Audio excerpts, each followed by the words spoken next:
Saudara-saudara, sebelum kita memulai perkuliahan kita, sebagaimana biasa kita berdoa dulu di tempat masing-masing. Doa dimulai.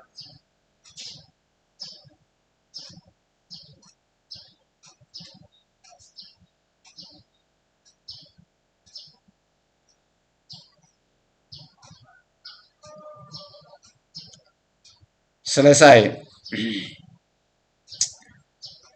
Ya. Jadi ternyata inilah pertemuan kita yang terakhir dalam mata kuliah analisis laporan keuangan. Saudara-saudara, sebelum kita lanjutkan, perlu saya ingatkan bahwa kalian mesti mempersiapkan materi-materi yang digunakan sebagai bekalmu dalam mengikuti ujian akhir semester yang sudah dekat. Pertama-tama saya informasikan kepada kalian bahwa waktu untuk UAS kelompok G pada hari Senin, kelompok H pada hari Kamis, dan kelompok I pada hari Jumat. Mengenai tanggal dan jam melakukan UAS sesuai dengan jadwal perkuliahan. Jadi agar diperhatikan supaya jangan ada nanti yang tidak ikut UAS pada waktunya. Nah, baiklah saudara-saudara, sebelum kita melanjutkan tentang analisis keputusan investasi modal, maka perlu saya atau kita review dulu apa-apa saja yang diperlukan untuk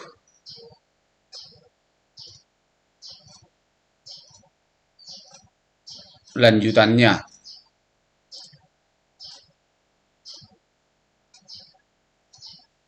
Nah,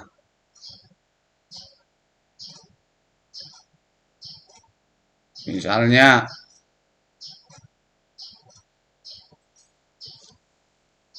tentang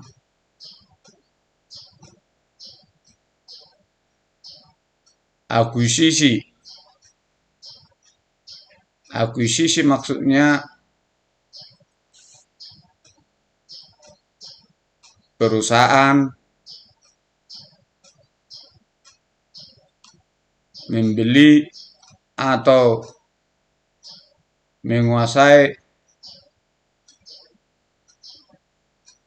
perspektiva jangka panjang dari perusahaan yang akan kita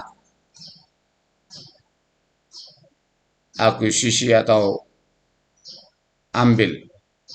Misalnya perusahaan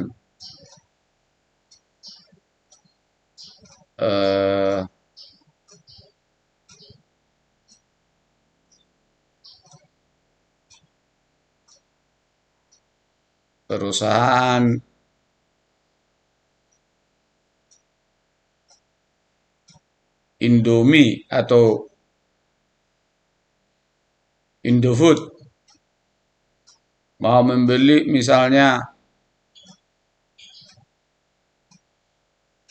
perusahaan mie sedap, maka itu dikatakan akuisisi.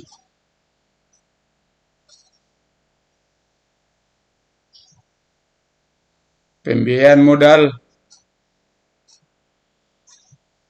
atau capital outlays.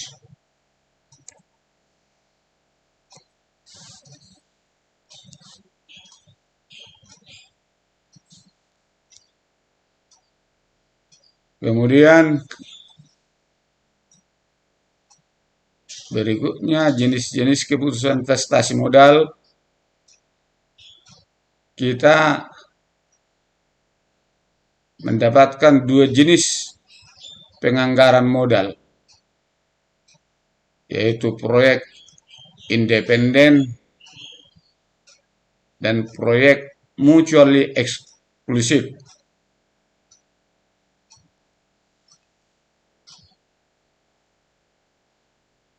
Proyek independen adalah proyek yang jika diterima atau ditolak tidak mempengaruhi arus kas dari proyek lain. Contoh, keputusan Astra International untuk membangun pabrik baru Toyota tidak berpengaruh terhadap keputusan untuk membangun pabrik Daihatsu.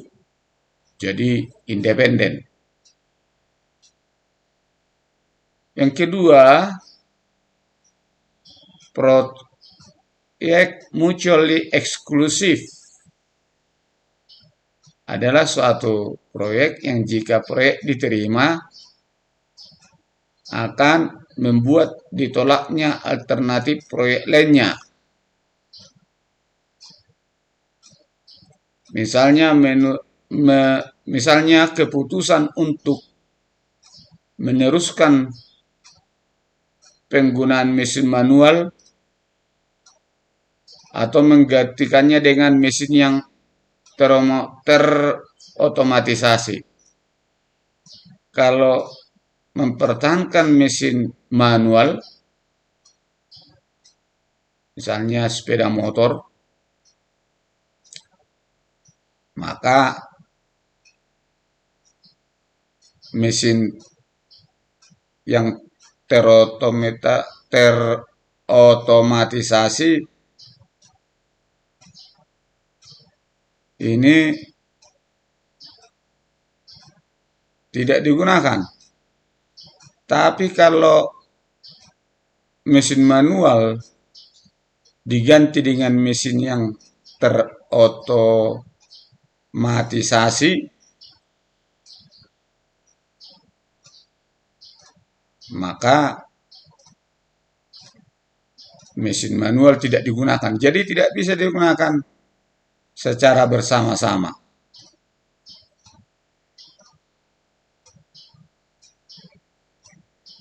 Misalnya sepeda motor merek Honda yang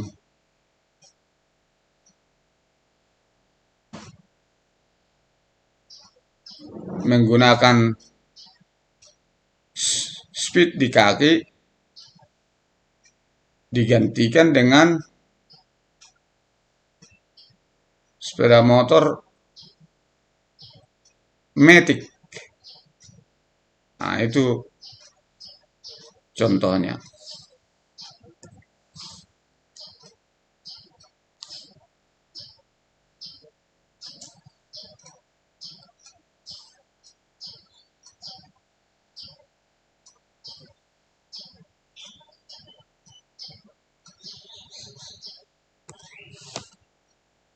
Selanjutnya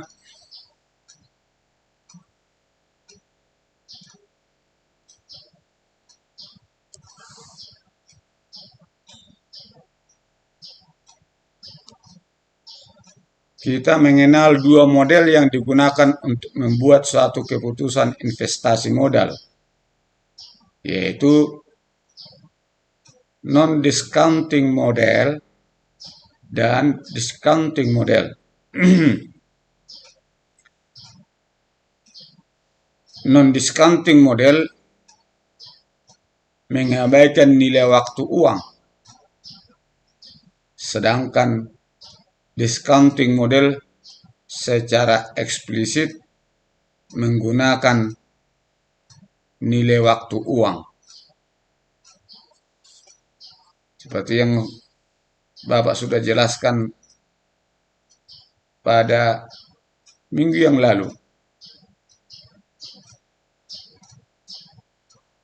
Waktu uang itu contohnya 50 juta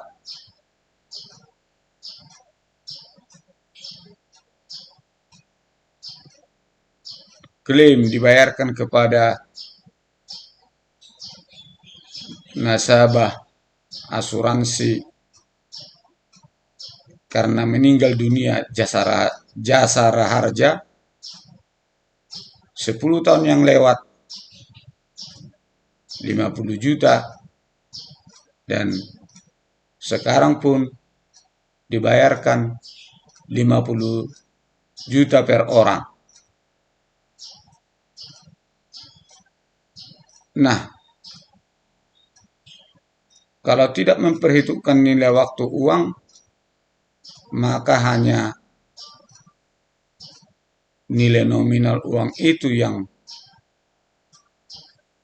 menjadi fokus. Tetapi kalau memperhatikan nilai waktu uang, 50 juta 10 tahun yang lewat dengan 50 juta sekarang tentu berbeda nilainya. Nah, saudara-saudara, itulah tentang nilai waktu uang.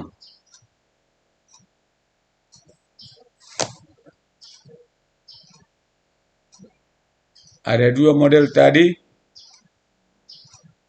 yaitu discounting dan non-discounting. Model non-discounting atau non-diskonto, kita membicarakan periode pengembalian atau payback period. Untuk menghitung periode pengembalian menggunakan rumus periode payback sama dengan investasi awal dibagi arus kas tahunan.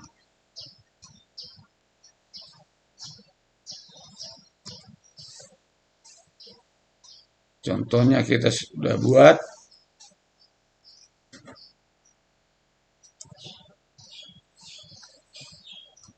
Dua tingkat pengembalian akuntansi atau accounting rate of return.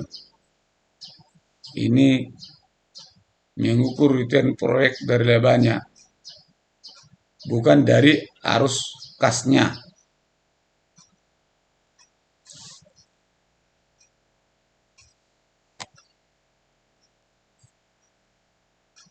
Accounting rate of return, kita singkat ARR, dihitung dengan menggunakan rumus ARR sama dengan laba rata-rata dibagi investasi awal atau investasi rata-rata. di mana investasi rata-rata sama dengan buka kurung biasa investasi awal ditambah nilai residu, nilai sisa, tutup kurung biasa dibagi 2. Kita sudah kerjakan contohnya. Nah, yang kedua sekarang model diskonto.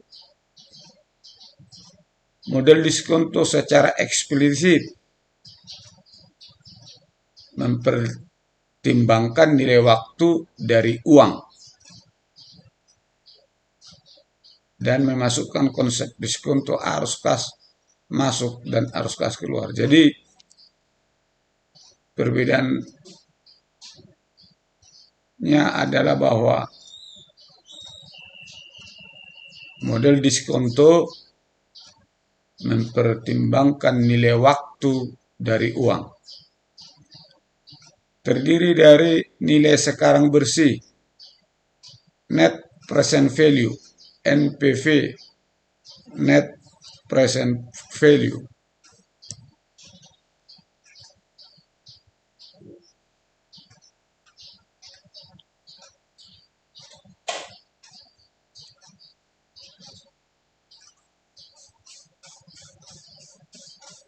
Nilai sekarang bersih, net present value.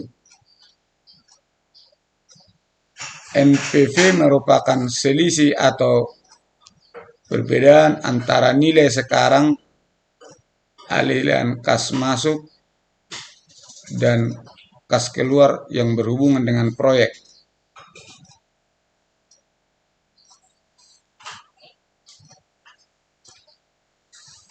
NPV dihitung dengan rumus buka kurung akulade sigma C besar F besar T kecil dibagi buka kurung biasa 1 tambah I tutup kurung T kecil tutup kurung akulade kurang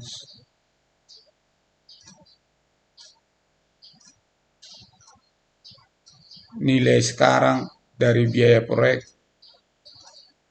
atau kurang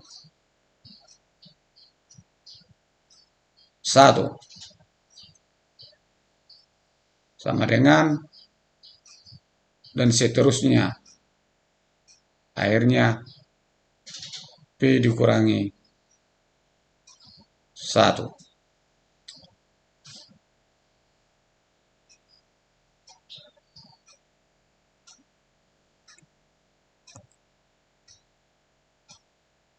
Nah, itulah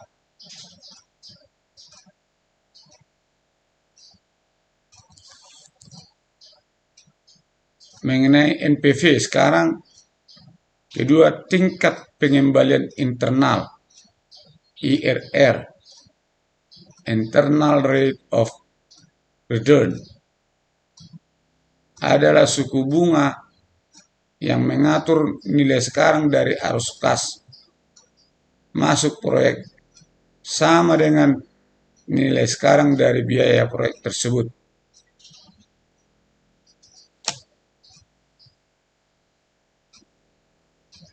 Kita sudah kerjakan contohnya. Nah, sekarang pada hari ini kita melanjutkan mengenai analisis investasi modal, yaitu post audit proyek modal.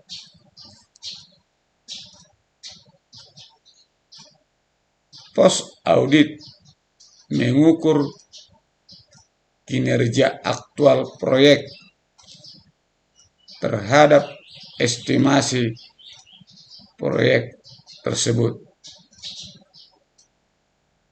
Post audit itu maksudnya audit setelah selesai suatu proyek. Sedangkan estimasi itu tentu adalah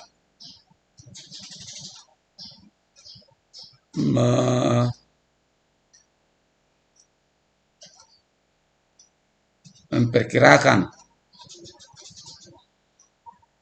proyek tersebut. Post audit juga dapat merekomendasikan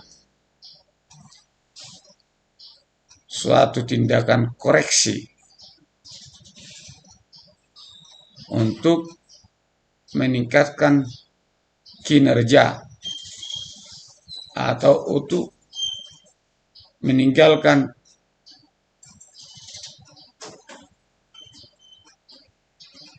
atau menghentikan proyek tersebut. Nah, jadi dari post audit itu bisa diberikan rekomendasi, saran-saran, suatu tindakan koreksi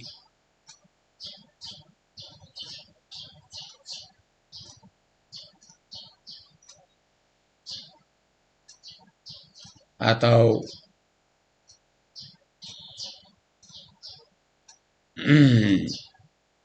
melakukan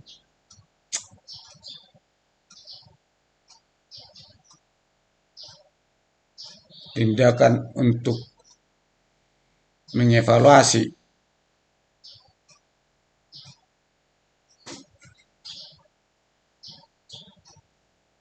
apakah meningkat kinerja atau menghentikan proyek tersebut. Perusahaan yang menggunakan post audit terhadap proyeknya akan memperoleh beberapa keuntungan. Satu, dengan mengevaluasi profitabilitas,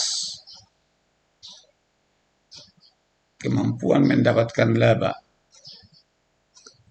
Post audit memastikan bahwa sumber daya perusahaan telah digunakan secara cermat. Dua, post audit mempengaruhi perilaku manajer. Post audit memberikan umpan balik terhadap manajer untuk membantu meningkatkan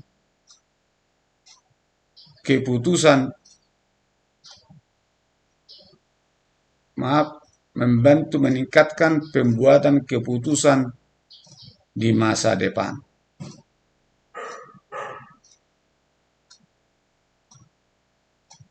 Meskipun demikian, post audit juga memiliki keterbatasan. A. Memerlukan biaya cukup besar karena akan dilakukan oleh seorang auditor, khususnya internal auditor. Dan B, asumsi yang digunakan menjadi kurang tepat karena adanya perubahan dalam lingkungan operasi aktual.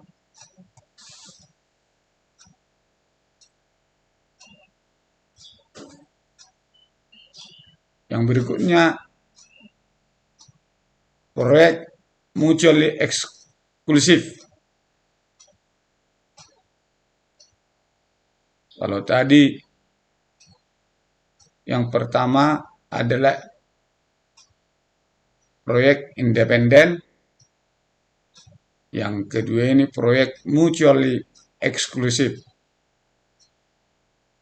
Banyak keputusan investasi modal yang berhubungan dengan proyek-proyek yang bersifat mutually eksklusif,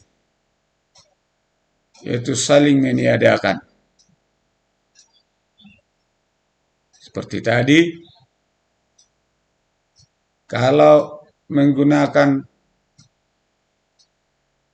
mesin yang terotomatisasi, maka mesin manual tidak digunakan lagi, dan sebaliknya. Kalau mesin misalnya menggunakan listrik, sepeda motor listrik, mobil pun sekarang sudah mulai ada proyek mobil yang berbahan bakar listrik menggunakan baterai, maka tentu tidak lagi menggunakan BBM, bahan bakar minyak. Metode yang sering digunakan untuk memilih suatu proyek, di antaranya beberapa alternatif yang tersedia adalah NPV, Net Present Value,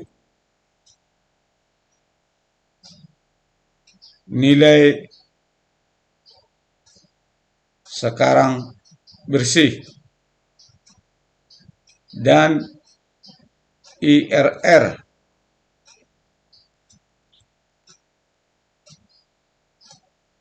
Internal Rate of Return,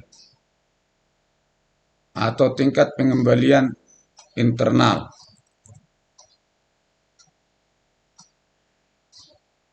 Menghasilkan keputusan yang sama jika NPV lebih besar dari 0, maka IRR lebih besar dari tingkat return yang dibutuhkan. NPV, Net Present Value, berbeda dengan IRR.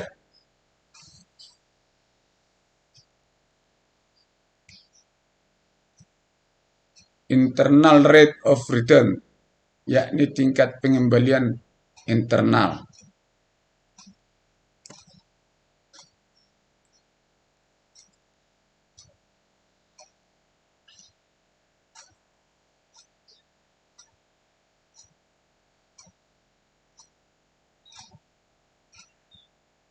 Jika NPV lebih besar dari 0, maka IRR lebih besar dari tingkat return yang dibutuhkan.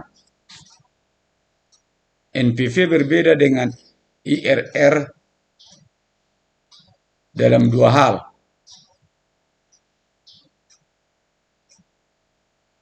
Satu, NPV mengasumsikan bahwa masing-masing arus kas masuk yang diterima diinvestasikan kembali pada tingkat return yang diminta.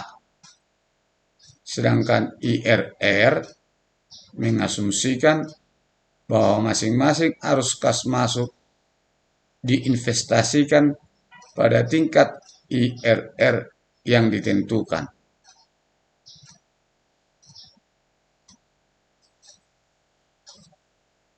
Dua, NPV mengukur profitabilitas dalam nilai absolut, sedangkan IRR mengukur dalam nilai relatif. Nah, jadi nilai absolut 1000, 1500, dan seterusnya. Sedangkan nilai relatif biasanya menggunakan persen, 100%, 90%, 110%, dan seterusnya. Karena NPV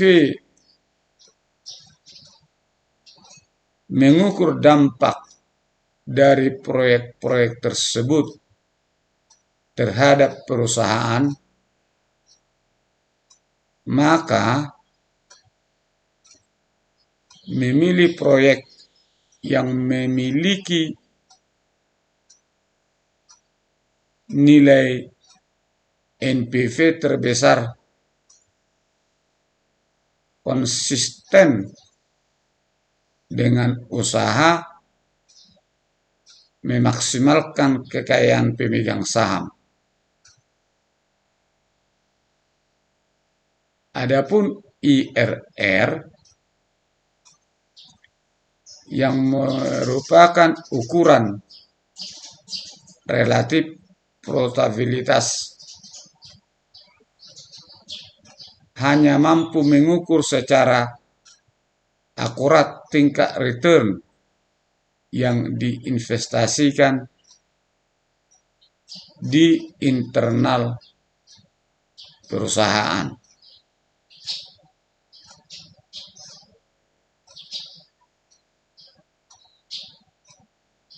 Nah, jadi kalau NPV ini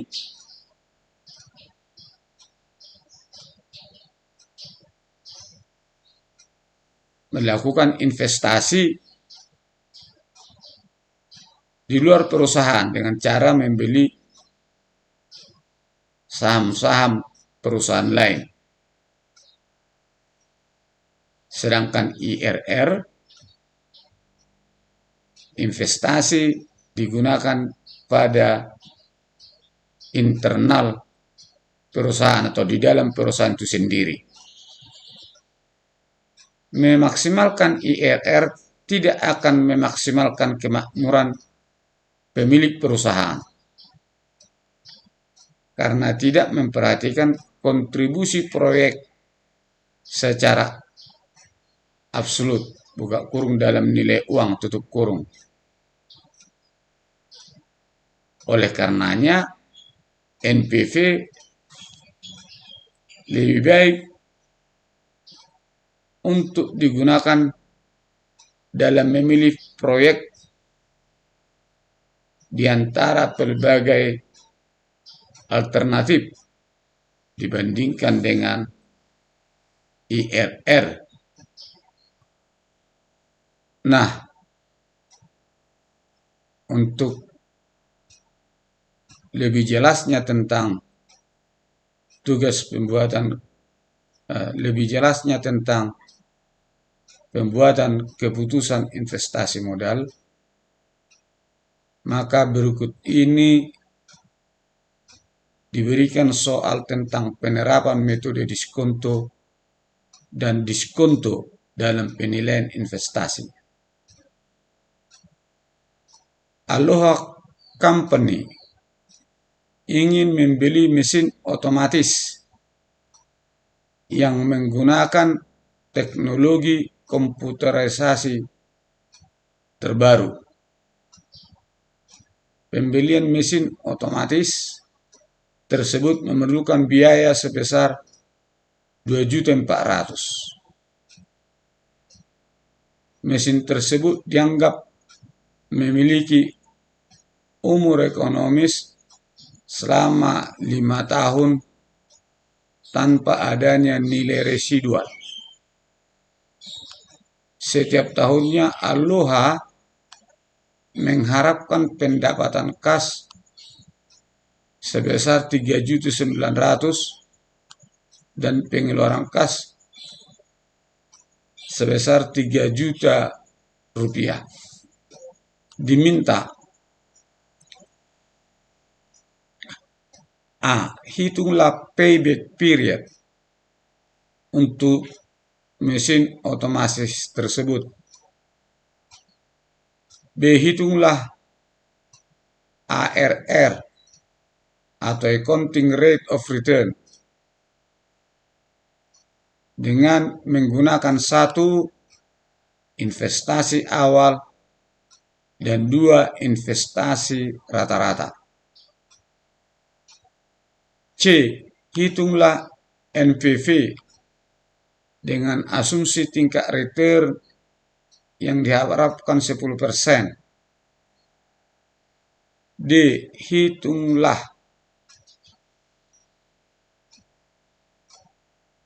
IRR mesin otomatis.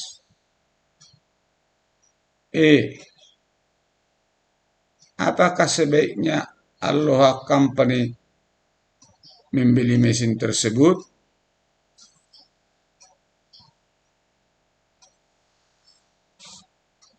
Terima kasih. Saya akhiri perkuliahan ini. Salam.